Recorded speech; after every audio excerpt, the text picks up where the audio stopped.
কোরআন শিখি কিন্তু কোরআনের আইন যদি দেশত বাস্তবায়ন করতে হয় আমরা তখন মৌলবী খারাপ, তারা কাছাকাছি, তারা অমুক, তারা জঙ্গি মানুষ।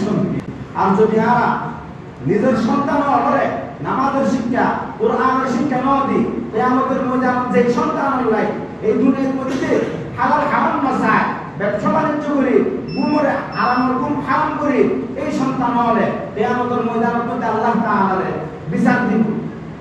সূরাতুল আহজাব 67 নম্বর আয়াত, এই আয়াতের মধ্যে আল্লাহ তাআলা বলেন ফরমান আর সন্তান হলে কিয়ামতের ময়দানের মধ্যে আল্লাহ তাআলা বিচার দিব। ربنا إنا أطعنا سادتنا وكبراءنا فأضلونا السبيلا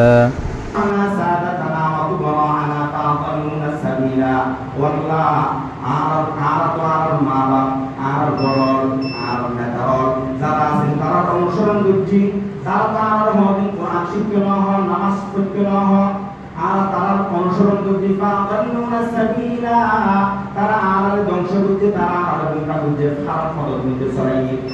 ربنا آتهم ضعفين من العذاب والله أعمال أعبر له عذاب ولعنهم لعنا كبيرا।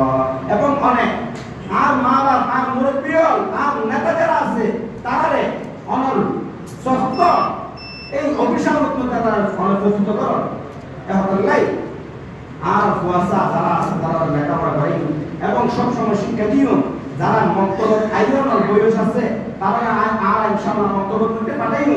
এবং বিশেষভাবে যদি মক্তবের বয়স না থাকে পার্সোনাল যেমন মাসালা যেমন সময় আর আলমর উদ্যোগ আছে তো আলহামদুলিল্লাহ এই এলাকার মধ্যে আলম কিন্তু খুবই দুঃখ লাগে, খুবই দুঃখ লাগে।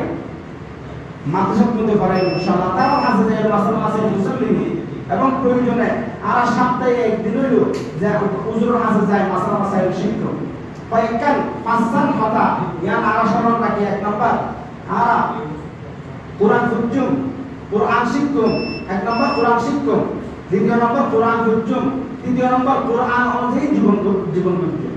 কোরআন পড়ি কোরআন শিখি কিন্তু কোরআনের আইন যদি দেশত বাস্তবায়ন করতে হয় আমরা তখন মৌলবী খারাপ, তারা কাছাকাছি, তারা অমুক, তারা জঙ্গি মানুষ।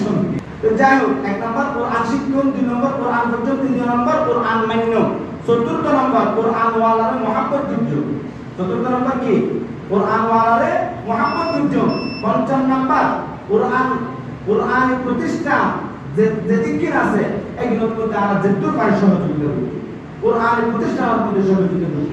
যদি একদিন করি যদি আল্লাহ তাআলা চাহে তো আর দুনিয়া এবং আখিরাতের মধ্যে বরকত দিব, আল্লাহ তাআলা খায়ের করবে।